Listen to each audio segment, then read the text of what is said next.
சென்னையில் இன்று நடைபெற்ற அதிமுக பொதுக்குழு கூட்டத்தில் மிக்ஜாம் புயல் பாதிப்பு விவகாரத்தில் தமிழக அரசுக்கு கண்டனம் உட்பட 23 தீர்மானங்கள் நிறைவேற்றப்பட்டன.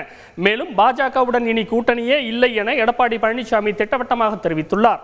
இதுகுறித்து அரசியல் விமர்சகர்களின் கருத்துக்களை கேட்டறிந்தோம். அண்மை தகவல்களுடன் இணைகின்றனர் செய்தியாளர்கள் பிரகாஷ் மற்றும் சதீஷ் முருகன். சென்னை வானகரத்தில் உள்ள தனியார் மண்டபத்தில் அதிமுக பொதுக்குழு செயற்குழு கூட்டம் இன்று நடைபெற்றது. பொதுச் செயலாளராக பதவியேற்ற பிறகு முதல் முறையாக பொதுக்குழுவிற்கு வருகை தந்த எடப்பாடி பழனிசாமிக்கு தொண்டர்கள் உற்சாக வரவேற்பு அளித்தனர். பொதுக்குழு கூட்டத்தில் வெள்ள மீட்பு பணிகளை திமுக அரசு முறையாக கையாளவில்லை என குற்றம் சாட்டியும், நாடாளுமன்ற தேர்தலில் 40 தொகுதிகளிலும் வெற்றி பெற களப்பணியாற்றிட சூளுரைத்தும் 23 தீர்மானங்கள் நிறைவேற்றப்பட்டன.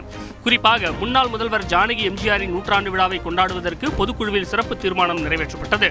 தொடர்ந்து கூட்டத்தில் பேசிய அதிமுக பொதுச் செயலாளர் எடப்பாடி பழனிசாமி, அதிமுக இனி ஜெட் வேகத்தில் செயல்படும் என தெரிவித்தார்.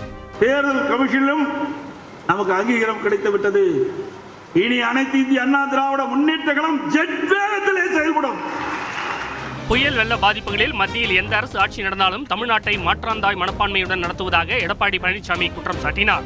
மத்தியில காங்கிரஸ் ஆண்டாலும் சரி, பிஜேபி ஆண்டாலும் சரி, மாற்றாந்தாய் பிள்ளைகளை போலதான் தமிழ்நாட்டை பாக்குறாங்க. கேட்கின்ற நிதி எப்பொழுதும் மத்திய அரசாங்கம் கொடுத்த வரலாறு கிடையாது. மத்திய அரசு மனிதாபிமானத்தோடு மாநில அரசுக்கு தேவையான நிதி உதவியை அளிக்க வேண்டும் என்பது எங்களுடைய நிலைப்பாடு. பாஜகவுடன் இனி கூட்டணி இல்லை என பொதுக்குழுவில் எடப்பாடி பழனிசாமி கூறியவுடன் தொண்டர்கள் கோஷமிட்டு ஆரவாரம் செய்தனர். அனைத்து இந்திய அண்ணா திராவிட முன்னேற்ற கழகம் பாரதிய ஜனதா கட்சியுடன் இனி கூட்டணி இல்லை என்பதை தெளிவுபடுத்தி விட்டோம். இதுகுறித்து அரசியல் விமர்சகர்கள் கலை மற்றும் கோட்டீஸ்வரனிடம் பேசினோம்.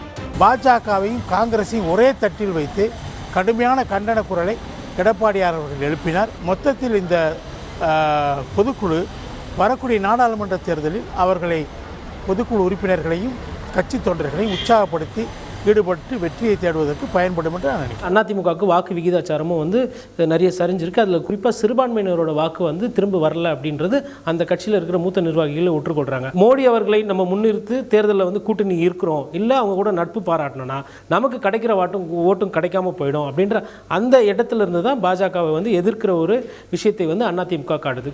இன்றைய பொதுக்குழு கூட்டத்தில் அதிமுக பொருளாளர் திண்டுக்கல் சீனிவாசன் வரவு செலவு கணக்கு தாக்கல் செய்தார். இதில் அதிமுகவுக்கு 261 கோடி ரூபாய் வங்கி வைப்பு தொகை இருப்பதாக தெரிவிக்கப்பட்டுள்ளது. செய்தியாளர் பிரகாஷ் வழங்கும் கூடுதல் தகவல். அதிமுகவுக்கு எந்த விதமான தடையும் இல்லை. இனி அதிமுக ஜெட் வேகத்தில் பயணிக்கப் போகிறது. எனவே நாடாளுமன்ற தேர்தலில் 40 தொகுதிகளிலும் வெற்றி பெறுவதற்கு ஏதுவாக பணிகளை தொடங்க வேண்டும் என சூளுரை ஏற்போம் என்று எடப்பாடி பழனிசாமி பேசினார். ரஞ்சித், நன்றி பிரகாஷ். செய்திகளை உடனுக்குடன் தெரிந்து கொள்ள உடனே சப்ஸ்கிரைப் பண்ணுங்க.